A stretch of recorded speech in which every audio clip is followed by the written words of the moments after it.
Hi YouTube.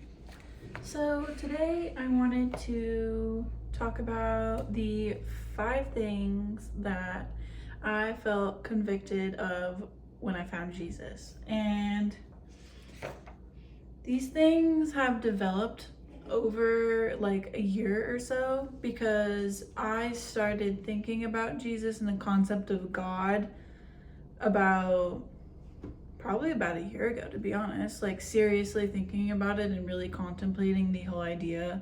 And then my partner and I started going to church together like over the summertime, so like maybe 6 months ago. And I really enjoyed it because yeah, it was just really nice. And then now I am it's been like almost a week since I've been baptized. Actually, maybe not exactly a week. I was baptized on Tuesday, the 9th of November, and it is now Friday, so it's been like 3 days. But it feels like an eternity because I've been spending a lot of time at home, so it just feels like a long time. But nonetheless, I have my fun little drink here. It's like a probiotic root beer, so it's like not actually root beer, but it tastes like it and it's delicious. Even though it's fall and we're going into winter, I still need a sparkly beverage, and I'll get into that. So the first thing that was the easiest thing to go, that I felt the most convicted of, was secular music. And I've noticed a lot of people also experience this being one of the first things that goes, because it's just like the things that you are listening to and the words that you speak are very important, because they literally, I don't really know how to put it into words, but it's like the words that you speak kind of like predict the future. So it's like I spent like an entire evening one night just going through all of my Apple Music and deleting everything that did not feel like it was leading me to Jesus, because I'm on like the Jesus side of TikTok, which is amazing and I love it. But a lot of it is like people expressing their own testimonies, and that was just like, it was very obvious to me that the music that you listen to is really important. And I've also, through my time in the church and like through my time learning about Jesus and all of that stuff, I realized how important it is to listen to worship music in general. So like I've slowly found music actually through TikTok. I've found a lot of artists I really enjoy listening to, and I have like a solid 5 songs that I have on like repeat every single day, because that's what I do. I just like love the same songs, and then I'll get over it and look for more music. But that was the first thing. Second was, it kind of leads into that. It kind of comes from that actually, is being careful about the things that I say. Like I felt extremely convicted to just watch my mouth and watch my tongue and not curse. Like old habits die hard, so I do definitely slip up here and there, but I'm trying to be, more aware of it nowadays, so I think that I'm getting better. But like I had a situation with somebody who I thought was gonna be my friend, but it didn't end up being my friend, and she was asking me about like how to know when you're gossiping versus just like talking about an experience that happened to you and talking about that person. And that really humbled me, because I definitely think that I get caught up in conversation with other people, and I do this thing called masking, where I will kind of just like follow into the conversation just so that I feel like I'm including myself. So that was something that I really had to check myself on, because it's just like the words that come out of your mouth are so important. And talking about other people, one, is rude, it's not nice, and two, caring so much about someone else and like criticizing them or just like even talking about them is like, it's like leading you away from yourself too, and it's leading you away from God, because one, it's none of your business, and it's not your job to judge another person, because we're all supposed to love each other like we would love our neighbor. So that one I'm still working on, and I'm still learning through experience, but I think it's pretty easy to like understand when you feel like you shouldn't be talking about something. Like we all get that feeling where we're like, okay, maybe like we could chill. And it's okay to tell other people that you shouldn't be talking about this thing and to check other people in a respectful manner. But that's something that I have experienced. Let's see. Number 3 is my sense of style. That like these, all 3 of these things kind of came in at once, together, clumped together, because once I started going to church, I realized that a majority of my clothing was really revealing, and like I didn't understand why I had so many clothes that were like showing off my cleavage, like, or they were short. Like I'm also 6 foot. I'm a 6 foot woman, so clothing on me is not like always fitting the way that it's designed to. So like I ended up throwing out and donating a lot of clothing that just didn't fit my identity anymore, because it's morphing into that of a child of God. So it's like, it's just one of those things that kind of dawns on you one day when you're like trying to dress, and like the clothing that we wear every single day is also important to our identity as a person. So like it was just really important for me to refine my closet and be able to feel like I am a child of God. Like, does this make sense? Do I feel comfortable wearing these clothes? And this also taps into my autism diagnosis, because I am really one of those people who will mask in social settings and like try and wear things that everyone else is wearing, because it makes me feel like a part of everyone else and I feel included without having to like really include myself, if that makes sense. I also really like fashion, to the point where like I like a certain clique, I like a certain style, and I'm more of like lean more country. But unfortunately with country clothing, sometimes, especially during the summertime, it's like Daisy Dukes, revealing tank tops, like stuff like that. And so I had to throw away a lot of stuff and donate a lot of stuff, because it was like just didn't work anymore. Like, and now most of the time all my tops are high neck, which just makes me feel comfortable. Like I feel like I don't have to like worry about like my clothing and if it's going to offend anyone, and just that's just a whole thing. And it's something that definitely comes with practice and learning what clothing you like for yourself. But also I really love Pinterest, and it's a really easy place to go and like get inspiration from. So I wear a lot of like sweaters, especially now because it's fall, we're going into winter. I'm wearing a lot of sweaters. I've found a couple of staple pairs of jeans that I really like that I can wear with my boots, and it's just like, it comes in time, but I got there eventually. Number 4 is no alcohol and no weed. And the no alcohol part was kind of easy for me to let go before I initially found Jesus, because I had already had like this whole self-reflecting season of my life before I had really started like acknowledging Jesus and whatnot. And I started to have like allergic reactions and things. So for my own health, I just decided to stop drinking alcohol because it wasn't working for me anymore.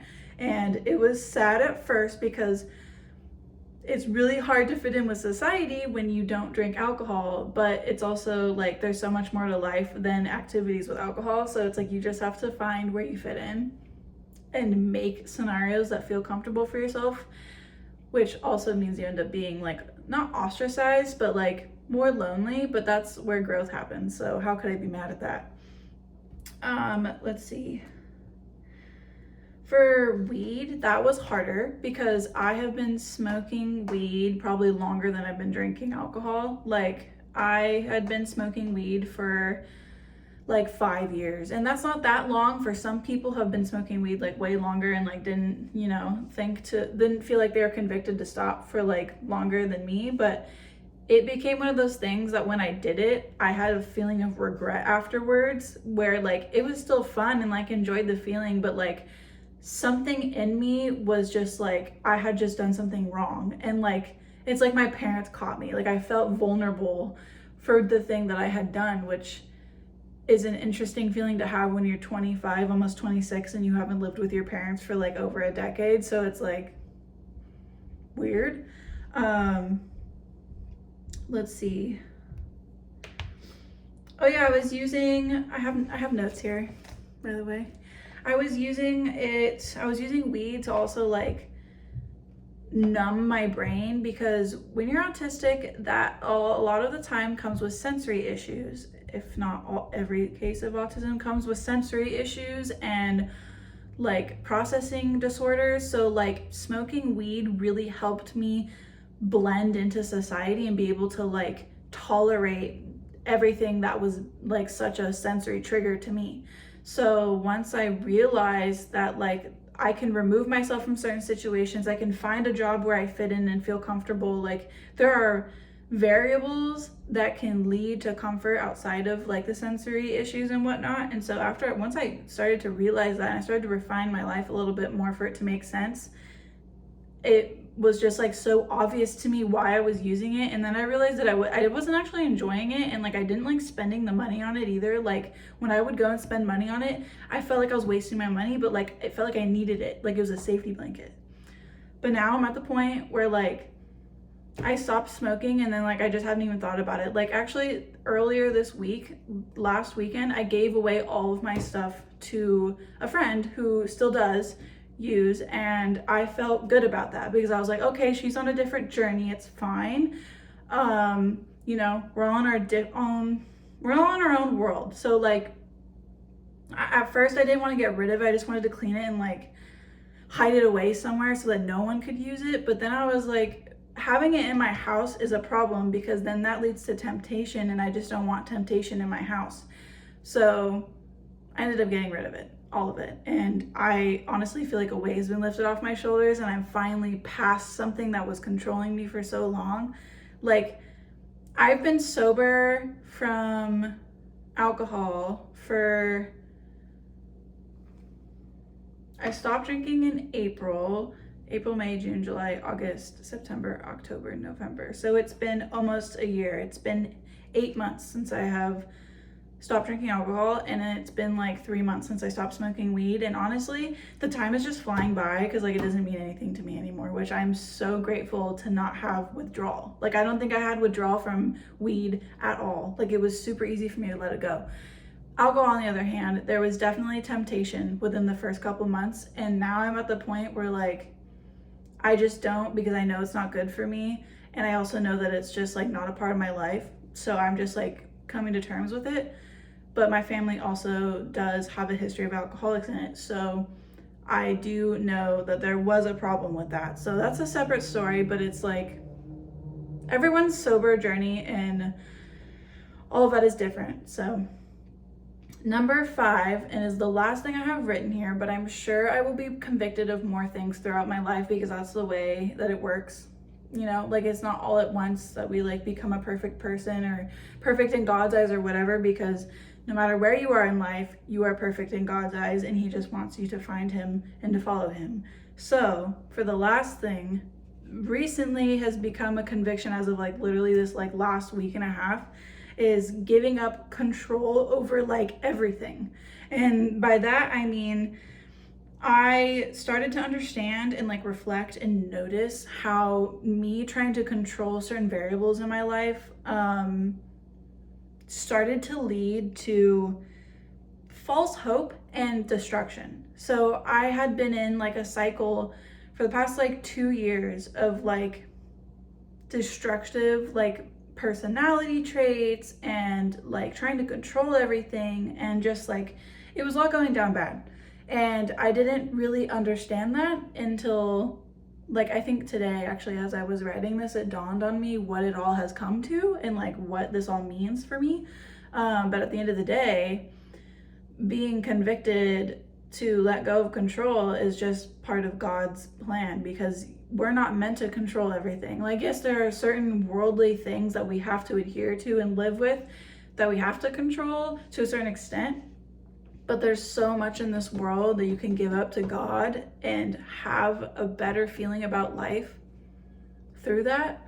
So that has been definitely like my most recent conviction, and not difficult actually. Like there's been a lot of events that have led to this last week and a half of where I have been home and not working and just like reflecting and realizing that God has put me in a season of waiting to like let him decide what the next part of my path is going to be. And it's honestly been the most joyous, like, I've actually learned how to be able to rest and like reset and like just continue on with like healthy habits that I like either have been trying to do or like just weren't going through. It's a really incredible feeling. So I'm praise the Lord for that feeling. Let's see. Yeah, I mean, so all of those things have summed up who I'm becoming now as a person, and it's honestly the best thing that's ever happened to me. And literally like the day I got baptized, or actually let's rewind. A couple of nights before I got baptized, I knew it was coming up, so I was a little bit anxious about it because you know, I struggle with deciphering the difference between excitement and anxiousness because they kind of like, it's just hard for me to understand the difference between the two. So I most often feel anxious when I'm probably most of the time excited and I'm reading into it differently. But I was having just like really weird, vivid dreams and lots of like temptation in my dreams and just all stuff that's from the enemy, that I know is from the enemy trying to attack me and like change my mind. But if anything, it just made me feel more drawn to giving my life to Jesus and just letting go, because that's what God wants you to do. He wants you to let him take the reins and put you into a beautiful season of life. Like, I've been through so much in my 25 years of life, and I've tried to control so much of it that entire time because I knew nothing of God. I didn't know that giving my life to God would literally change everything in the way that I've been wanting it to. So it's just like, I'm in this season of like revelation and like gratitude, and like I'm just feeling so blessed for everything that I have in my life, for the partner that I have that I love dearly, and just like the world that I know that we live in together because we love Christ together. Like, it's such a blessing, and I couldn't be more grateful for the life that I have. So those were my 5 convictions that I have gone through and have had since finding Christ. And I just really wanted to share that with the internet, even though I just posted a video like a couple days ago, because it feels like a part of my journey and a part of my testimony that I wanted to share. And maybe one day I'll share my testimony, but I just don't really know if I'm at the point where like I have it in a story like mode yet, if that makes sense. Like, I'm still processing a lot of my life, as I'm still a fairly new Christian, and I will say non-denominated Christian at that, because I'm just following Jesus. Let's be clear about that.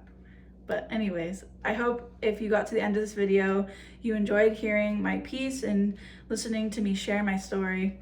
Thank you for watching.